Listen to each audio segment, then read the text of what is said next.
Change, और उसमें से हमने एक केमिकल चेंज की example that is rusting of iron detail में पढ़ी. Now we will see some other examples of chemical changes. Like first is reaction with air. Air के साथ किसी चीज का रिएक्ट करना, और ऐसे केमिकल चेंजेस मतलब you can see the chemical changes. इसकी एक बहुत ही कॉमन एग्जांपल है, जैसे तुम अपने जो फ्रूट्स होते हैं, फ्रूट्स या वेजिटेबल्स हैं, जब उन्हें आप धो के काट के ऐसे नॉर्मली थोड़े टाइम के लिए बाहर रख देते हो तो उनके ऊपर एक ब्राउन सी लेयर आ जाती है, वो थोड़े से खराब हो जाते हैं ऊपर सरफेस जो होता है उनका. तो ये क्यों होता है? क्योंकि जो हमारे जो सब्सटेंसेस हैं, जो हमारे फ्रूट हैं, जो इनके अंदर कंपोनेंट्स प्रेजेंट हैं डिफरेंट डिफरेंट, जो इनके न्यूट्रिशन कंपोनेंट्स जो इनके अंदर डिफरेंट डिफरेंट प्रेजेंट हैं, वो एयर के साथ कांटेक्ट में आते हैं जब, तो उनके बीच क्या होता है, केमिकल रिएक्शन होना शुरू हो जाता है, जिसे हम कहते हैं ऑक्सीडेशन हो गई. जैसे ही वो एयर की ऑक्सीजन के साथ कांटेक्ट में आते हैं तो हम कहते हैं जो हमारे फूड प्रोडक्ट्स की जो है वो ऑक्सीडेशन हो गई है उनकी, जिसके कारण उनके ऊपर एक ब्राउन कलर की लेयर आ जाती है. इसका एक कॉमन एग्जांपल हमने आयरन के केस में देखा. आयरन की भी ऑक्सीडेशन हो गई थी क्योंकि आयरन ऑक्सीजन के साथ रिएक्ट कर रहा था, तो उसके ऊपर एक ब्राउन कलर की लेयर आ गई, जिसे हमने बोल दिया रस्ट, कि रस्टिंग ऑफ आयरन होगी, कि आयरन के ऊपर एक ब्राउन कलर की लेयर आ गई. Similarly in case of our fruits, जो हमारे फ्रूट्स हैं उनकी ऑक्सीडेशन जब होती है तो उनके ऊपर एक ब्राउन कलर की लेयर आ जाती है. That is we call them कि जो हमारे फ्रूट्स हैं वो ऑक्सीडाइज हो गए हैं, हमारे फ्रूट्स की ऑक्सीडेशन हो गई है. और इसके एक और कॉमन एग्जांपल है, नॉट ओनली फ्रूट्स, जो हमारी सिल्वर ज्वेलरी होती है. कई बार देखते हो आपके सिल्वर जो इयररिंग्स होते हैं आपके मदर के, या आपके जो सिल्वर ज्वेलरी नेकलेस वगैरह होते हैं, वो थोड़े टाइम के बाद काले होने शुरू हो जाते हैं. काले क्यों होने शुरू हो जाते हैं? क्योंकि जो हमारा ये सिल्वर है, जब ये एयर के कांटेक्ट में आता है, ऑक्सीजन के कांटेक्ट में आता है, तो इसकी ऑक्सीडेशन हो जाती है, तो वो उसे ब्लैक कलर, उसे उसकी जो लस्टर है, उसका शाइन है, उसे खत्म कर देती है और उसके ऊपर एक ब्लैक कलर की लेयर बना देती है. लाइकवाइज जो हमारे कुछ ऐसे मेटल्स हैं, हमारे कुछ ऐसे मेटल्स हैं जैसे सोडियम और पोटेशियम. ये सोडियम और पोटेशियम जो है ये बहुत ही रिएक्टिव मेटल्स हैं, ये बहुत जल्दी रिएक्ट करते हैं और ये बहुत ही सॉफ्ट मेटल्स होते हैं. इन्हें ना आप नॉर्मली अपने नाइफ से भी कट कर सकते हो. पर जो ये इतने रिएक्टिव मेटल्स हैं कि जैसे ही ये एयर के कांटेक्ट में आते हैं ना, ये इतने जल्दी रिएक्ट कर जाते हैं ऑक्सीजन के साथ और ये ऑक्साइड्स बना देते हैं, जिसके कारण सोडियम और पोटेशियम का जो लस्टर है ना, जो शाइन है, वो चला जाता है. So these are few examples जिसमें हम पढ़ेंगे reaction with air. Reaction with air में हम स्पेसिफिकली क्या पढ़ रहे हैं, जिसमें हमारी क्या हो रही है, ऑक्सीडेशन हो रही है. So first example is fruits like apple, pears, vegetables like potatoes, brinjal, when they are cut open, जब इन्हें हम काट के थोड़े टाइम के लिए ओपन एरिया में रख देते हैं, they turn brown. ये ब्राउन कन्वर्ट हो जाते हैं, इनके ऊपर एक ब्राउन कलर की लेयर आ जाती है. द रिएक्शन, जो रिएक्शन हो रही है उसे हम कहते हैं कि इनकी क्या हो गई है, oxidation. Because they come in contact with oxygen that is present in our atmosphere, they react and oxidation occurs. तो ऑक्सीडेशन हो जाती है, जिसके कारण इनके ऊपर एक ब्राउन कलर की लेयर आ जाती है. इसके एक एग्जांपल हम रस्टिंग ऑफ आयरन ले सकते हैं, जो अभी हमने डिटेल में पढ़ा है. Rusting of iron. Next is, जैसे हमारे जो मेटल्स हैं सोडियम और potassium, they have a very shiny surface. इनका बहुत शाइनी सरफेस होता है. हमारे सिल्वर का भी बहुत शाइनी सरफेस होता है, बट आफ्टर फ्यू मिनट्स, कुछ मिनट्स के बाद ये डल हो जाते हैं. क्यों? क्योंकि इनका रिएक्शन हो जाता है एयर के साथ, इनकी ऑक्सीडेशन हो जाती है. दैट्स व्हाई ये जो सोडियम और पोटेशियम है, इन्हें बचाने के लिए हम इन्हें ऑयल में डिप करके रखते हैं. जैसे आयरन के ऊपर एक ऑयल की लेयर लगा देते थे, इन्हें तो हम डिप करके रख देते हैं ऑयल और उसमें ऑयल में सोडियम और पोटेशियम को, क्योंकि ये इतने रिएक्टिव हैं कि जैसे ही इनका थोड़ा सा सरफेस पे हवा के कांटेक्ट में आएगा, इनका शाइनी जो सरफेस है वो डल में कन्वर्ट हो जाएगा. That's why we keep them in oil as they are very reactive metals. तो अब जो ये हमारी ऑक्सीडेशन है, हमारे जो ये फ्रूट्स पोटैटोज हैं, इन्हें हम कैसे बचा सकते हैं?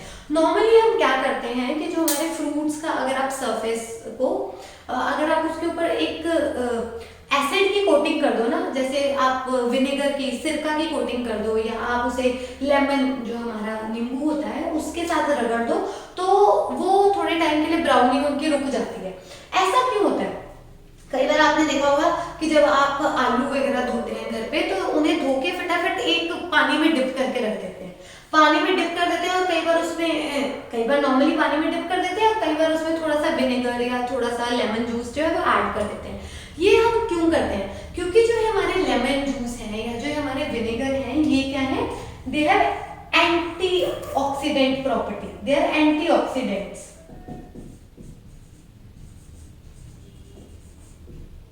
दे आर एंटीऑक्सीडेंट मींस ऑक्सीडेशन के एंटी, उसके अगेंस्ट है, तो ये उसको रोक देते हैं। इससे जो है हमारे जो फ्रूट्स और वेजिटेबल्स हैं ये थोड़े टाइम के लिए प्रोटेक्ट हो जाते हैं, उनके ऊपर एक ब्राउन कलर की जो लेयर है वो नहीं होती। So I hope you understand this topic, that is reaction with air. Next we will study displacement reaction. Displacement reaction का मतलब क्या है? Displacement, इसका मतलब समझेंगे पहले। What is displacement? Displacement का मतलब क्या होता है? हम कहते हैं यार किसी ने सपोज आप अपना एग्जाम देते हो, पहले कोई एक बच्चा फर्स्ट आता है और दूसरे साल कोई बच्चा और ज्यादा मेहनत करता है, वो उसे डिस्प्लेस करके वो फर्स्ट पे आ जाता है। तो हम कहते हैं मुझे किसी ने या हमें इस बच्चे को डिस्प्लेस कर दिया, मींस खुद उसकी जगह ले ली। अब ऐसे ही तो कोई बच्चा, ऐसे तो है नहीं कि मैं सारा दिन वेली बैठी रहूं, मैं पढ़ाई नहीं करूं, मैं फिर किसी इंटेलिजेंट बच्चे को डिस्प्लेस कर सकती हूँ। No, it's not possible. जो एक ज्यादा रिएक्टिव मेटल है, जो एक ज्यादा रिएक्टिव सब्सटेंस है, वही दूसरे सब्सटेंस को जो उससे कम रिएक्टिव है उसे डिस्प्लेस कर सकता है। इस रिएक्शन को हम क्या कहते हैं? डिस्प्लेसमेंट रिएक्शन, जिसमें क्या होता है, दो मेटल्स कांटेक्ट में आते हैं। जो ज्यादा रिएक्टिव मेटल होता है वो दूसरे कम रिएक्टिव मेटल को डिस्प्लेस कर देता है, उसे हटा देता है और खुद उसकी जगह पे आके लग जाता है। इसकी इन दिस डिस्प्लेसमेंट रिएक्शन जो रिएक्टिव मेटल है उसे हम प्लेस करते हैं सॉल्यूशन में containing a less reactive metal, जिसके अंदर क्या है, उससे कम रिएक्टिव मेटल है। द लेस रिएक्टिव मेटल, जो लेस रिएक्टिव मेटल होगा वो उसे displace, the less reactive metal is displaced, जो लेस रिएक्टिव मेटल है वो डिस्प्लेस हो जाएगा फ्रॉम द सॉल्यूशन, उस सॉल्यूशन से उसे डिस्प्लेस कर देंगे जो है हाई रिएक्टिव मेटल। इसके एग्जांपल है iron plus copper sulphate solution. Copper sulphate का एक सॉल्यूशन है, सपोज एक सॉल्यूशन है, मींस लिक्विड फॉर्म में है। इसमें हम जब आयरन को ऐड कर देते हैं ना, तो जो आयरन है वो ज्यादा रिएक्टिव है। Iron is more reactive than copper. Iron जो है it is more reactive, iron more reactive है और कॉपर जो है वो लेस रिएक्टिव है। तो जो आयरन है वो कॉपर को उसके सॉल्यूशन में से क्या कर देगा, डिस्प्लेस कर देगा, उसे वहां से हटा देगा, क्योंकि जो हमारा आयरन है वो कॉपर से ज्यादा रिएक्टिव है, वो ज्यादा स्ट्रॉन्ग है। तो आयरन ने उसे डिस्प्लेस कर दिया और खुद सल्फेट के सॉल्यूशन के साथ जुड़ गया। तो हमारे पास प्रोडक्ट क्या बना, आयरन ने खुद सल्फेट सॉल्यूशन के साथ अपना रिएक्शन कर लिया, तो बन गया आयरन सल्फेट, और जो हमारा कॉपर है वो अलग रह गया, कॉपर वहां से बाहर निकल गया। So the kind of reaction in which a reactive metal displaces a less reactive metal from its solution is called displacement reaction. Displacement का मतलब होता है हटा देना। एक रिएक्टिव मेटल, एक ज्यादा रिएक्टिव मेटल उससे कम रिएक्टिव मेटल को उसके सॉल्यूशन से हटा देता है और खुद जाके लग जाता है। इसके एग्जांपल है iron plus copper sulphate solution. जो आयरन है वो ज्यादा रिएक्टिव है कॉपर से, so it displaces the copper from its solution and forms iron sulfate, और हमारे पास कॉपर जो है वो अलग से बाहर निकल के आ जाता है।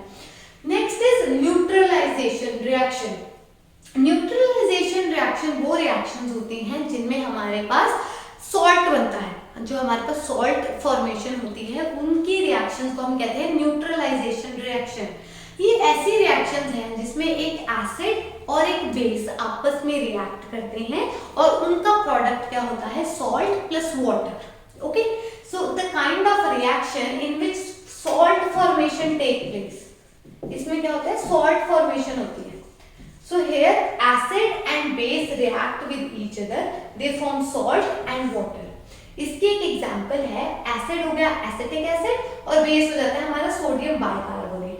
जब ये आपस में रिएक्ट करते हैं तो we get a salt, sodium acetate plus carbon dioxide plus water. So this is an example of neutralisation reaction. Neutralisation reaction को आप इससे भी बहुत अच्छे से समझ सकते हो। कई बार कहते हैं कि हमारे पेट में बहुत ही एसिडिटी हो रही है, बहुत ज्यादा एसिड बन रहा है। हमारे घर में नॉर्मली या एड्स में भी हम देखते हैं एसिडिटी के लिए इनो ले लो या कोई इनडाइजेशन वाली टैबलेट ले लो। तो वो इनडाइजेशन वाली टैबलेट क्या करती हैं, उनके अंदर होता है बेस। वो बेस वो हमारे पेट में जो एसिड बना होता है उसके साथ रिएक्ट करता है और सॉल्ट बना देता है। तो इससे जो हमारी एसिडिटी है वो शांत हो जाती है। इस तरह जो हमारे कई बार हमारे जो टूथपेस्ट हैं उनमें भी बेस होता है, क्योंकि जब हम खाना खाते हैं तो हमारा जो खाना है, जो शुगर है, वो हमारे टीथ में थोड़े एसिड प्रोड्यूस करना शुरू कर देती है, जिससे हमारे टीथ खराब हो जाते हैं। तो जो हमारी टूथपेस्ट वगैरह होती है उनके अंदर थोड़ा सा बेस होता है। तो जब हम उससे ब्रश करते हैं तो वो एसिड जो है हमारे टूथपेस्ट के बेस के साथ रिएक्ट करते हैं और सॉल्ट बना देता है। इससे हमारे टीथ जो है वो खराब होने से बच जाते हैं। So these are the kind of examples where you can experience the neutralisation reaction, जिसमें एसिड और बेस आपस में रिएक्ट करते हैं और सॉल्ट और वाटर को बनाते हैं। Let us revise what we have done so far. First is reaction with air. First is reaction with air in which fruits like apple, pear, vegetables और जो हमारे metals हैं ये खराब हो जाते हैं because they come in contact with air and oxidation हो जाती है। Oxidation इनका जो है luster, जो इनका shine है वो खत्म कर देती है। This reaction is called as oxidation and it takes place with air. इसके एग्जाम्पल है रस्टिंग ऑफ आयरन। तो इसको बचाने के लिए हम क्या कर देते हैं, हम लेमन जूस या विनेगर को ऐड कर देते हैं अपने फ्रूट मतलब सॉल्यूशन में, अपने फूड प्रोडक्ट्स को बचाने के लिए। बिकॉज जो हमारे लेमन जूस या विनेगर हैं दे आर एंटीऑक्सीडेंट, ये ऑक्सीडेशन प्रोसेस को रोक देते हैं।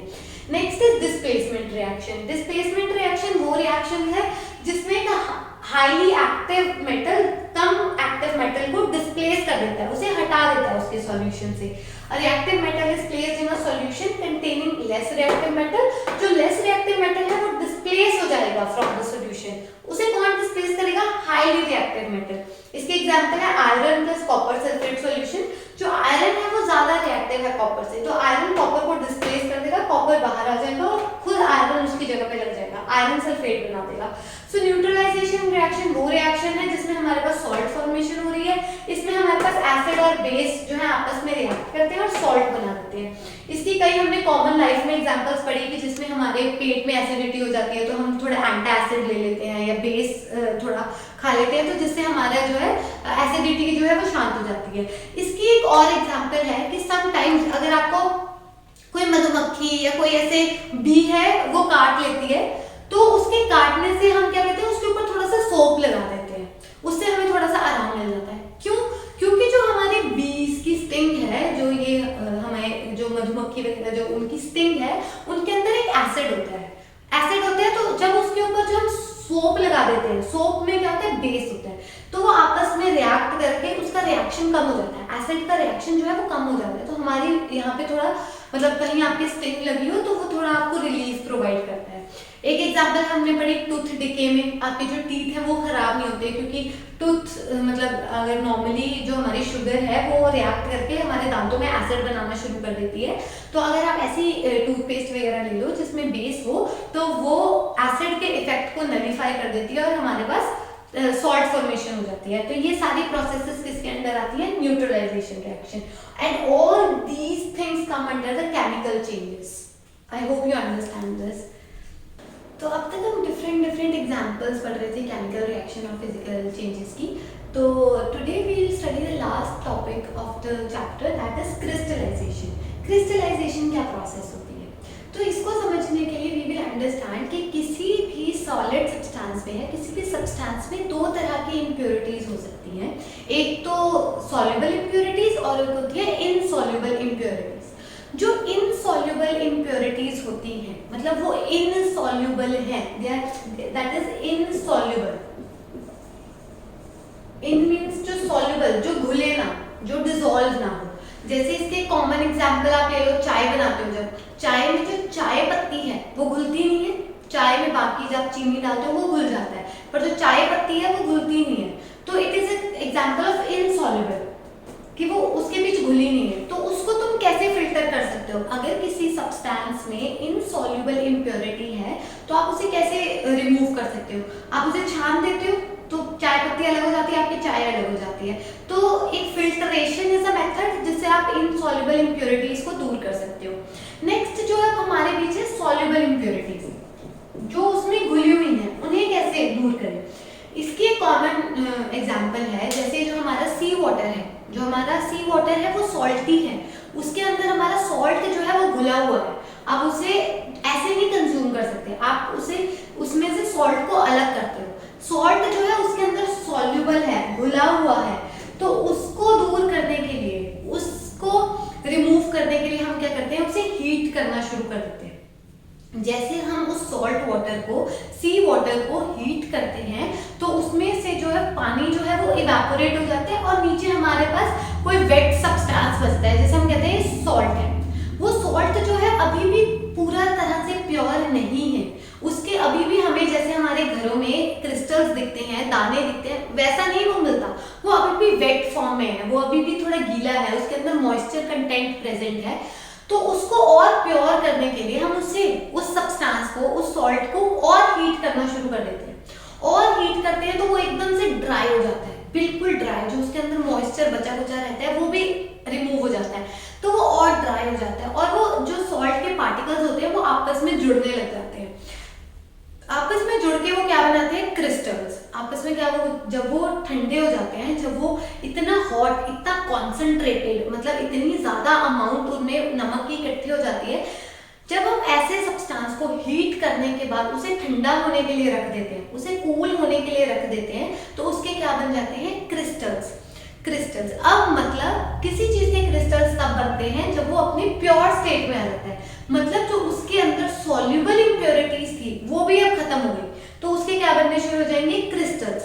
इस प्रोसेस को हम क्या कहते हैं, crystallisation. So what is crystallisation? The process of cooling of hot concentrated solution of a substance to obtain crystals is called crystallization। इसका मतलब जब आपका कोई ऐसा सब्सटेंस, जैसे हमारा सी वाटर, उसको पहले आपने पहली बार हीट किया तो नॉर्मल वाटर इवेपोरेट हो गया, फिर जो आपके पास सब्सटेंस बच गया उसके अंदर का जो वाटर कंटेंट था आपने उसे भी हीट करना शुरू कर दिया, आप उसे हीट करते रहे, तो आप जो सब्सटेंस बचा है उसको आपने ठंडा होने के लिए रख दिया, cooling of hot concentrated solution. अब वो जो हॉट कॉन्सेंट्रेटेड सॉल्यूशन था आपका, आपने उसे कूल करने के लिए रख दिया, तो वो सब्सटेंस क्या करेगा, आपस में जुड़ना शुरू हो जाएगा, जुड़ के वो क्या बनाएगा, क्रिस्टल्स बनाएगा, और इस प्रोसेस को हम क्या कहेंगे, क्रिस्टलाइजेशन। दिस प्रोसेस फिर हम ये करते क्यों है, to obtain large crystals of a pure solid substance, ताकि हमें क्रिस्टल्स मिल जाए किसी भी सब्सटेंस के। उसकी क्रिस्टल्स किसी भी सब्सटेंस का कम बनते हैं जब वो अपनी प्योर स्टेट में होता है, ठीक है। तो जो प्योर स्टेट में उसे हम कैसे लाते हैं, ऐसे हीट कर करके लाते हैं, और उसके बाद में हमारे पास क्या मिल जाते हैं, हमें क्रिस्टल्स। इस प्रोसेस को हम क्या कहते हैं, क्रिस्टलाइजेशन। इसके एक कॉमन एग्जांपल है separating of salt from its solution.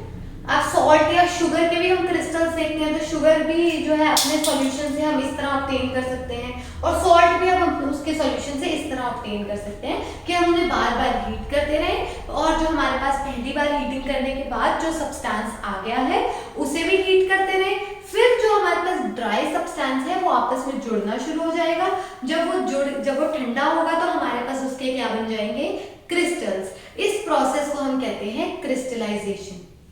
So let us recall this chapter कि अब तक हमने इस चैप्टर में क्या पढ़ा है। इनिशियली वी स्टडीड कि चेंज क्या होता है, जब भी किसी सब्सटेंस की प्रॉपर्टीज डिफरेंट हो जाती हैं तो हम कहते हैं उसमें चेंज आ गया है।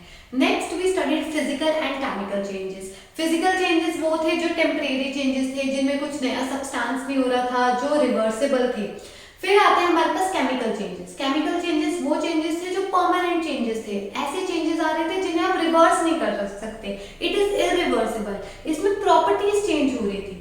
फिर हमने कुछ एग्जांपल्स पढ़े केमिकल चेंजेस के, जैसे रस्टिंग ऑफ आयरन, उसे हमने पूरे डिटेल में पढ़ा कि जो आयरन है वो ऑक्सीजन और मॉइस्चर के साथ रिएक्शन, केमिकल रिएक्शन करता है, तो उसके अंदर केमिकल चेंजेस आ जाते हैं, उसके ऊपर रस्ट फॉर्मेशन हो जाती है। फिर हमने उसके प्रिवेंशन के तरीके पढ़े कि उसे प्रिवेंट कैसे कर सकते हैं, पेंट लगा के, ऑयल लगा के, गैल्वेनाइजेशन करके। फिर हमने पढ़ी कुछ और केमिकल रिएक्शन, जैसे रिएक्शन विद एयर, जो हमारे फ्रूट वेजिटेबल्स हैं वो एयर के साथ कैसे रिएक्ट होकर खराब हो रहे हैं। फिर डिस्प्लेसमेंट रिएक्शन पढ़ी कि एक हाईली रिएक्टिव मेटल कम रिएक्टिव मेटल को उसके सॉल्यूशन से डिस्प्लेस कर देता है। Next we studied neutralisation reaction, जिसमें एसिड और बेस आपस में रिएक्ट करके सॉल्ट को बनाते हैं। Now the last topic is crystallisation, जिसमें हमने पढ़ा कि इस प्रोसेस से हम क्रिस्टल्स किसी भी सॉल्यूशन में से उसके किसी भी सॉल्यूशन में उस सब्सटेंस के क्रिस्टल्स उसे प्योर फॉर्म में लाने के लिए हम क्या प्रोसेस करते हैं, crystallisation. I hope you guys understand the complete chapter. Hope the videos would be helpful to you. Thank you for watching.